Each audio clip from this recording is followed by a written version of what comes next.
우리나라에서도 아스트라제네카 백신의 부작용 사례가 처음으로 인정됐습니다.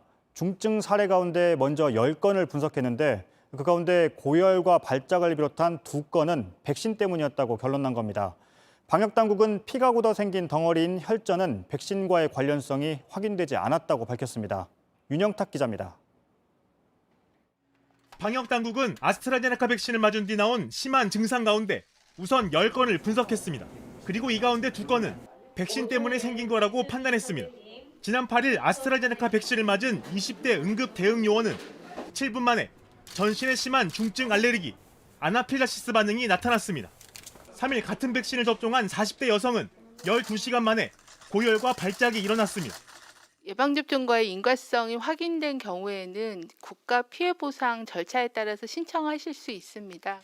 하지만 피가 굳어 생긴 덩어리인 혈전은 백신과의 연관성이 없다고 했습니다. 혈전 생성은 코로나19 감염을 포함한 여러 원인에 의해서 발생될 수 있는 비교적 흔한 질병 상태입니다.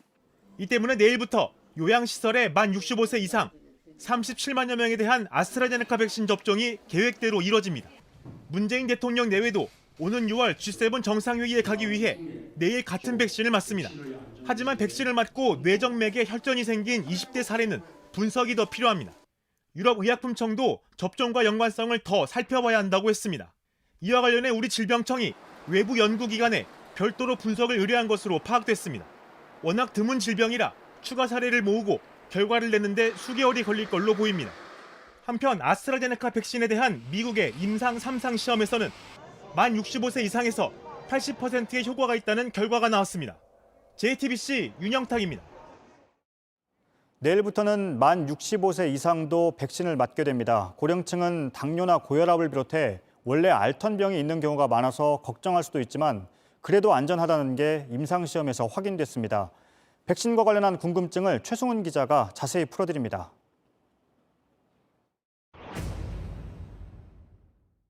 백신은 내가 고를 수 없습니다.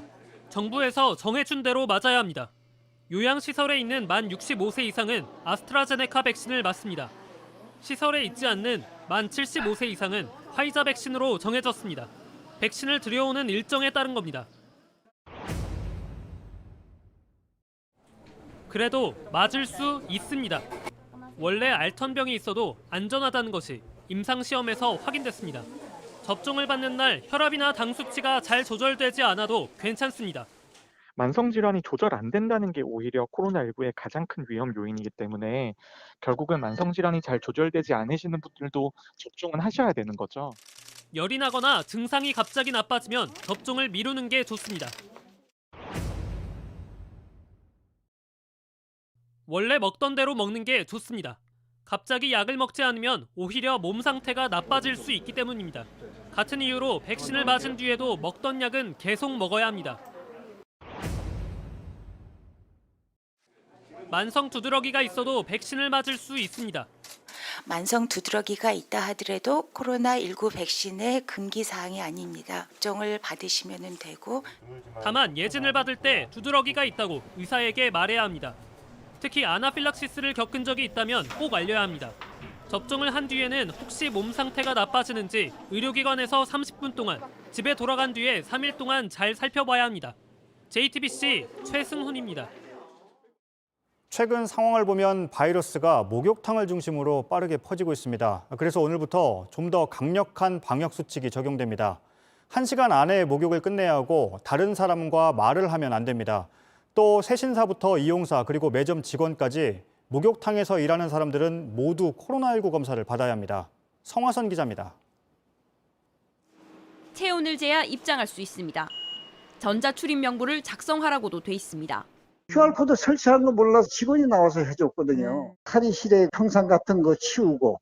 손으로 연락처를 쓰는 건 더 이상 할 수 없습니다.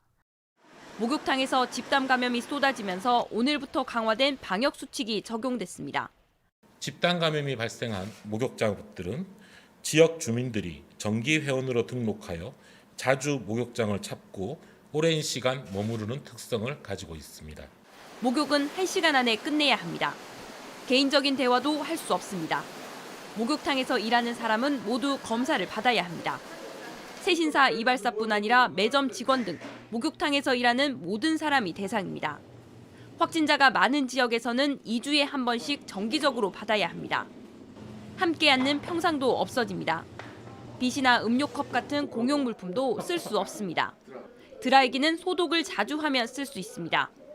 방역에 필요한 조치라고 이해는 하지만 불만이 없을 순 없습니다.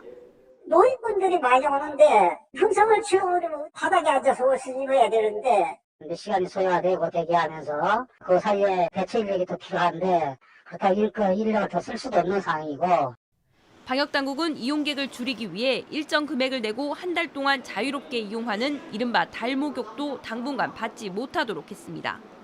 JTBC 성화선입니다.